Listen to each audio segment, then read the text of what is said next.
千里之行，始于足下。A journey of 1,000 miles begins beneath the feet. We now gather in the Tao to travel the journey together.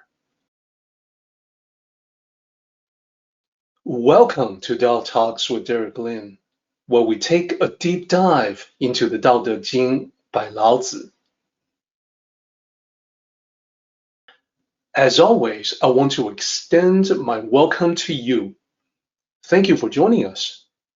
I would like to invite you to center your thoughts and direct your attention to this moment in time, to the here and now, to be fully present and mindfully aware as we are ready ourselves for this sacred process in the Tao with one another.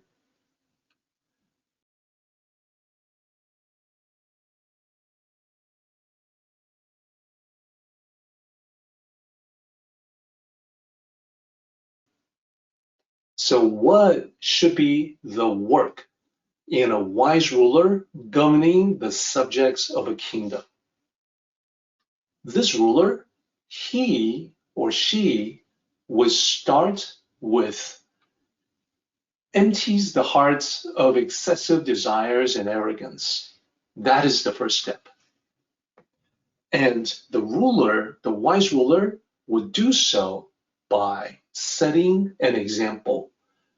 What that means is that the ruler himself or herself would not be living with luxurious items, excessively luxurious items, and be parading that all the time.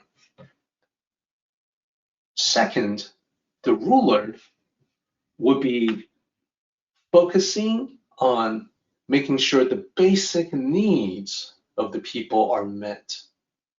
Sustenance, shelter, security, infrastructures. So that's fill the belly and satisfy the basic needs of life. So in this graph, I point to the stomach or the belly. So what's next?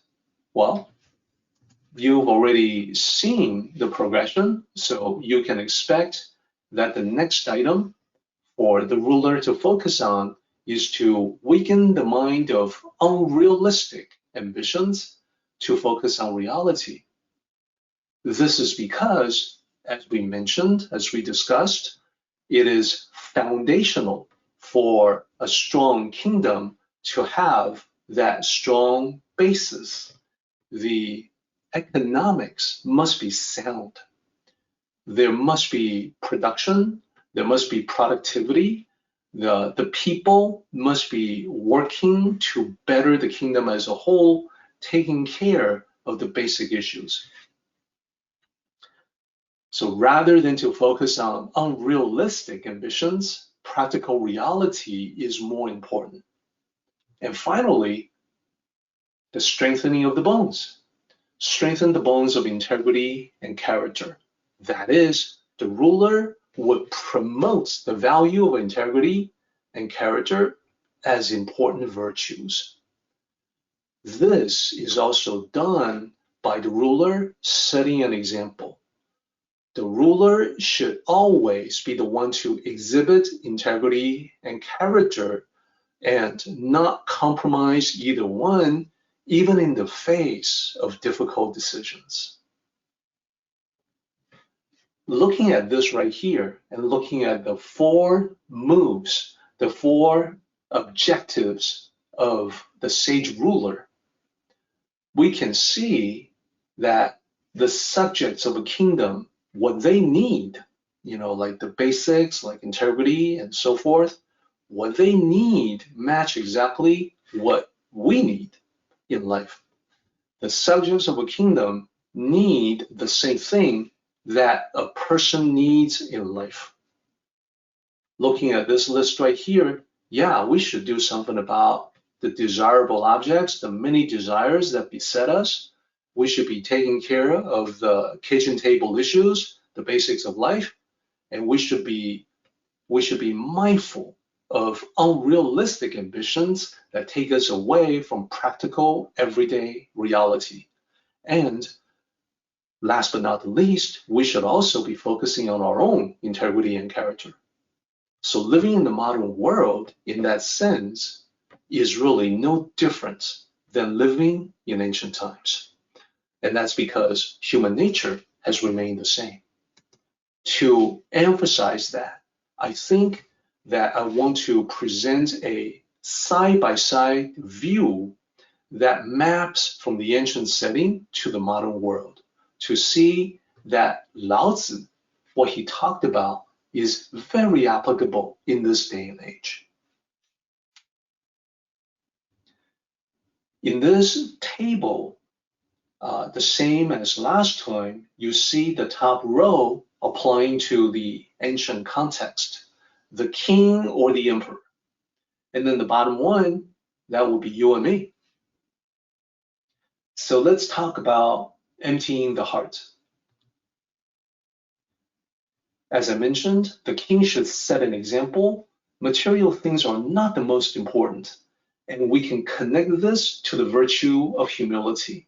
And that is because this phrase, to empty the heart, it can mean to empty the heart of desires, to manage the desires. It can also mean to empty the heart of arrogance.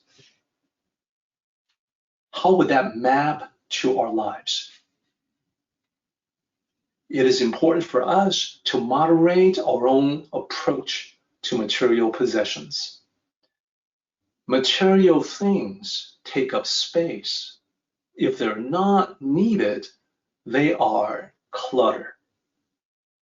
And the same is true for the elements of the mind that we carry around in the brain. They become clutter as well if they do not serve us.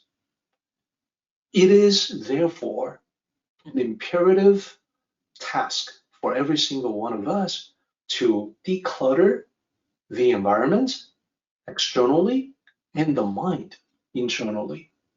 That corresponds with this idea of emptying the heart. Next, filling the stomach. Lao Tzu basically says the ruler should focus on the livelihood of the people, ensure they're able to work for their own prosperity.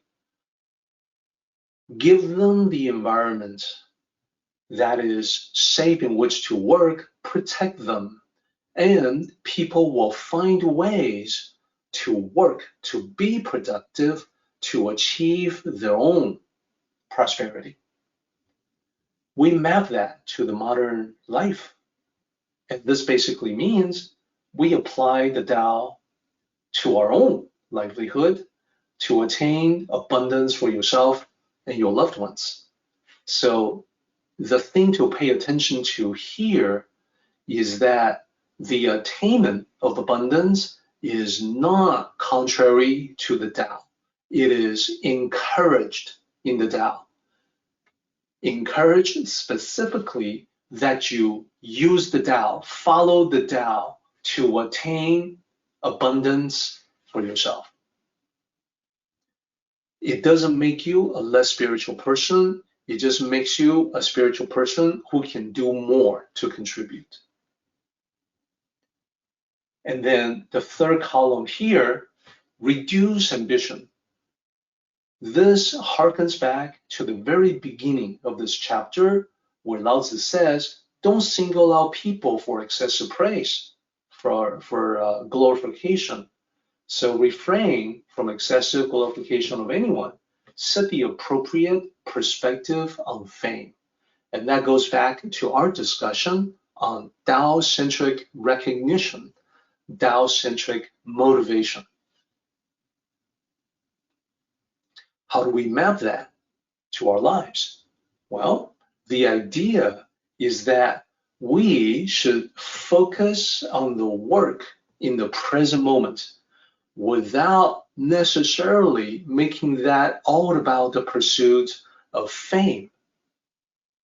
Fame will become a natural byproduct, a side effect of doing the work well. It is not something that you need to specifically chase after. When you do so in a very specific way, you are contriving to be known, contriving for fame. Contrivance gets you into the opposite states of Wu Wei. So that's how we can map that to our lives. Lastly, let's talk about strengthening the bones.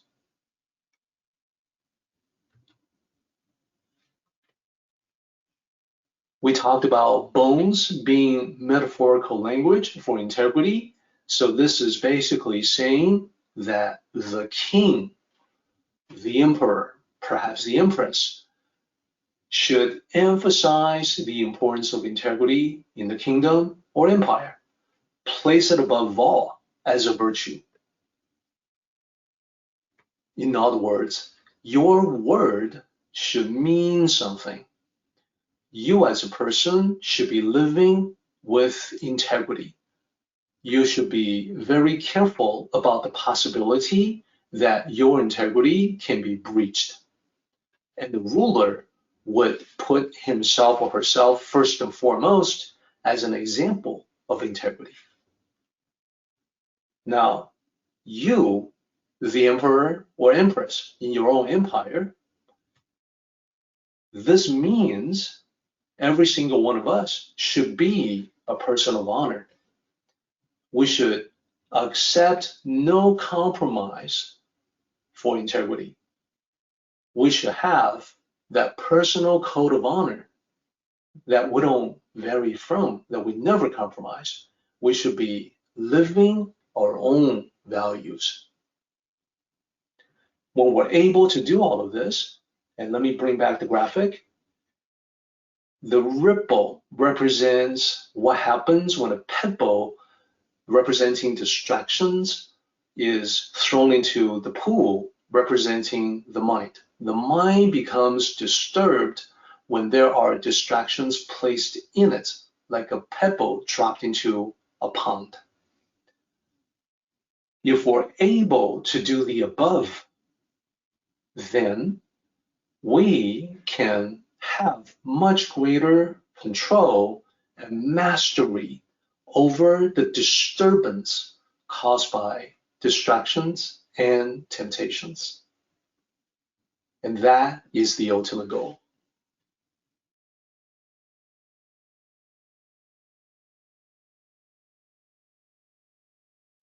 Our meeting has come to an end, but the journey continues on. Until next time, may the Tao fill you with peace and happiness.